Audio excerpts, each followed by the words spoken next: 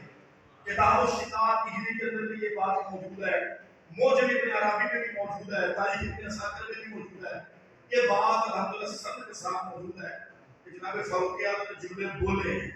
توجہ فرمائیں، یہ ہے ہمارے بڑوں کا عشق، یہ ہے ہمارے بڑوں کا عشق اہل بیت کے ساتھ، اس کے ساتھ حضرت عبداللہ کے عباس رضی اللہ تعالیٰ عنہما، حضور کے چچا جناب عباس کے بیٹے ہیں، حضور نے ان کو عبر امت قرار دیا اور ترجمان قرآن، مفسر قرآن کا لقب دیا ہے، جس کو قرآن کی تفسیر سیکھنی ہو عبداللہ ابن عباس سے سیکھتے۔ اتنا بڑا اعزاز جناب عبداللہ ابن عباس کے پاس ہے۔ جناب عبداللہ ابن عباس رضی اللہ تعالیٰ عنہ ایک مرتبہ آئے اور دونوں شہزادے سواری پر سوار تھے، تو آ کے نا وہ لگے نیچے اترنے، تو عبداللہ ابن عباس نے نیچے اپنے ہاتھ رکھ دیے، ایک بابے وہ پیر رکھنے تو میرے ہاتھ میں رکھ۔ اب عبداللہ ابن عباس کو عمر میں بہت بڑے تھے، عمر میں بڑے تھے، شہزادے دونوں عمر میں چھوٹے تھے۔ انہوں نے کہا کہ عبداللہ ابن عباس آپ تو ایسا نہ کریں، آپ تو صحابی رسول بھی ہیں اور حضور کے چچا کے بیٹے ہیں۔ انہوں نے کہا بھی جو بھی ہو، لیکن آپ رسول اللہ کے دو شہزادے ہو، میں رسول اللہ کے جگر کے ٹکڑوں کے لیے یہ کیوں نہ کروں، اس میں ہی میری نجات ہے۔ اب اندازہ کریں ہمیں ہمارے بزرگوں نے اس بارگاہ کا کتنا ادب سکھایا ہے۔ حضور نبی کریم علیہ السلام کے شہزادے امام حسن اور امام حسین، جب زمانہ آتا ہے دور عثمانی، جناب عثمان رضی بڑا پیار کیا کرتے تھے، دونوں شہزادوں کو اپنی مجلس میں خاص جگہ دیا کرتے تھے۔ جب آیا نا وقت جناب عثمان کے گھر کا محاصرہ ہو گیا، تو بات سنی ہوگی نا آپ نے، گھر کا بلوائیوں نے محاصرہ کر لیا اور کہا جب تو شہید کریں گے۔ 1000 بندہ کوفے سے آیا تھا، 1000 بندہ بصرے سے آیا تھا، 1000 بندہ مصر سے، ٹوٹل کل ملا کتنا ہو گیا؟ 3000 بندوں نے پورے مدینہ شریف کو یوں سمجھے کہ اپنی گرفت میں لیا ہوا تھا، سارا نظام درم برم تھا۔ جناب عثمان رسول اللہ کے گھر کا محاصرہ رہا۔ آپ کو پتہ ہے جناب عثمان رسول اللہ کے گھر کا محاصرہ 40 دن تک رہا، 40 دن تک آپ کے گھر کا پانی بھی بند رہا۔ اور آپ کو پتہ ہے آپ کے گھر کے اندر چوکیداری کون کر رہا تھا؟ چوکیداری جناب عثمان رسول اللہ کی حفاظت کے لیے دروازے پر کھڑے ہو کے چوکیداری کر کون رہا تھا؟ اور کس نے ان کو چوکیدار بنایا تھا؟ بنانے والا شیر خدا مولا علی مرتضیٰ، اور چوکیدار جو بنے ہیں وہ امام حسن مصطفیٰ اور امام حسین مرتضیٰ ہے۔ امام حسین مرتضیٰ ہے، یہ دونوں شہزادے جناب عثمان رسول اللہ کی حفاظت کر رہے ہیں۔ معلوم ہوا کہ دونوں شہزادے شیعہ نہیں سنی تھے،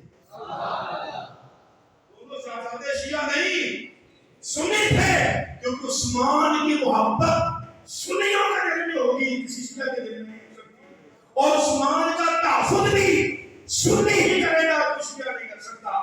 مولا علی شیخ خدا نے اپنے دونوں شہزادوں کو جناب عثمان کے گھر ان کی جان کی حفاظت کے لیے چوکیدار کھڑا کیا، اور میرے پتر دھوتے نے کسی نے ایسی تحصیل کہ تو بھی اندر پڑے گی مان نہیں کرنا۔